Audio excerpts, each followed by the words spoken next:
The man who led the inquiry into the killing of Aberdeen schoolboy Bailey Gwynn has hit out at the way his findings were handled. Andrew Lowe says the Scottish Government turned down a recommendation to search pupils for weapons without knowing the full facts. He was speaking on the day the teenager who stabbed and killed Bailey turns 18 and can be revealed as fellow Cults Academy pupil Daniel Stroud. Colin White reports. This is the face of a killer. A face we've not been allowed to show you until now. Today is Daniel Stroud's 18th birthday. That means that under Scots law, he can now be publicly identified. He's serving 9 years behind bars for the killing of Bailey Gwynn. Bailey Gwynn should never have died this way. He was a 16-year-old boy with his whole life in front of him. Bailey Gwynn was stabbed to death by his classmate almost 2 years ago. Daniel Stroud told police he regularly carried a knife to appear cool. An independent review concluded it was a spontaneous conflict that emerged out of unexceptional banter. The course of the conflict was fatally altered by the possession of a bladed weapon. Andrew Lowe published his recommendations in October last year.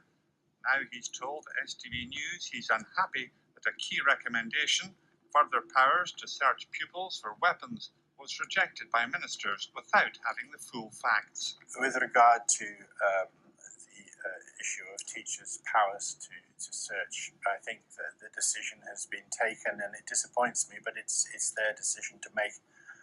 I'm frankly dumbstruck that they could make a decision on the basis of a report that is so heavily redacted, because there's 17,000 words in there that were carefully chosen to try and make my case.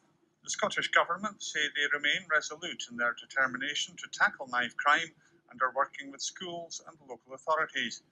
Aberdeen City Council say they've actioned all of the recommendations in the report. Over 5,500 Aberdeen pupils have taken part in knife awareness sessions. But knives are still being taken to school. Since Andrew Lowe published his review in October until June this year, there were 20 recorded incidents involving bladed weapons in Aberdeen.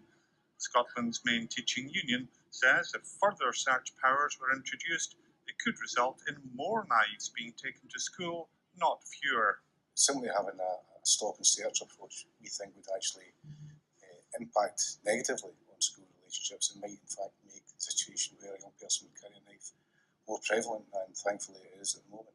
There's little to celebrate on Daniel Stroud's 18th birthday. What happened here changed the lives of 2 families forever.